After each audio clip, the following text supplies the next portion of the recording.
Hey folks, got a 2015 Silverado 1500 Z71 here with a 6.2. The rack and pinion is bad. This is an electric rack and pinion. Alright, so that's interesting in removing one. It's a lot of fun, especially if it's very rusty. Alright, so I'm going to show you how I got to this point. Alright, now, starting over here. Two big bolts over there are 24 millimeters. Two bolts over here, 18 millimeter. One is in the hole, one is on top with a little tab. Alright, there are two connectors here, electrical connectors, big connectors. This one over here, to the passenger side. Just pick that little clip up there, squeeze it, pull the connector out. On this side, same thing, red clip slides up, squeeze the connector, pull the tab out. There's Christmas tree clips. 1, 2, 3, and I think 4. The one on top. Alright, yeah, the one that goes over here. That takes the electrical part out of it. There is a knuckle up on top here. Okay, that's a 11 millimeter. And you can see how rusty it was, and I had to soak it and heat it and hit it with a hammer. Yeah, that was fun to get out. Alright, so just gotta pop that up and out of the way. The next fun job is tie rods. They're just gonna spin in there. So, down on the bottom, there's a little hex nut, because I think these are original ones. So you use a 10 millimeter wrench to hold them tight, because they're a pain in the butt, okay? Because otherwise they spin. This one here is really bad, okay? It just spins in the sockets.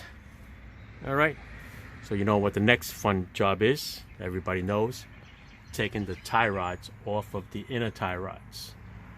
Now, even though I'm changing those tie rods, you still need to know how many threads it's threaded into. So you know this is going to be fun getting this out. You know, 11 years worth of rust. Might have to use like a torch or something, or just gonna have to wing it and just put new tie rods in, and just hopefully we can get it to look like it's kind of even. All right, so what I did was I took a measuring tape. I went from one tire to the other, inside thread to inside thread, came out to about 63 1/4 in the front. So that's what I'm gonna kind of shoot for that. All right, but look at it. It looks like a big bazooka gun.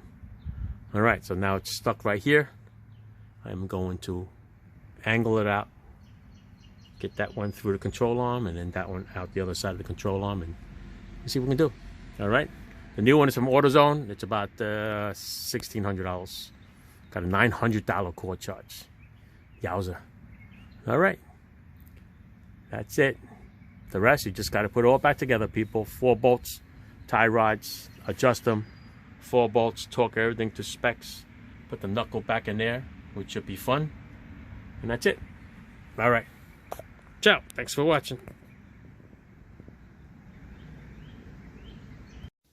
All right, here's the rack. It came in from AutoZone. True grade. Part number 64607E, as in Edward. Comes in this long box, and it is heavy. All right. So, a couple of things you have to transfer over. Transfer over the lock nuts for your tie rods. Like I said, that one was hard to spin off. But anyway, all right. They're pretty much exactly the same. It's got the same casting number. It comes with this harness, the single harness. The other 2 harnesses that's in the back.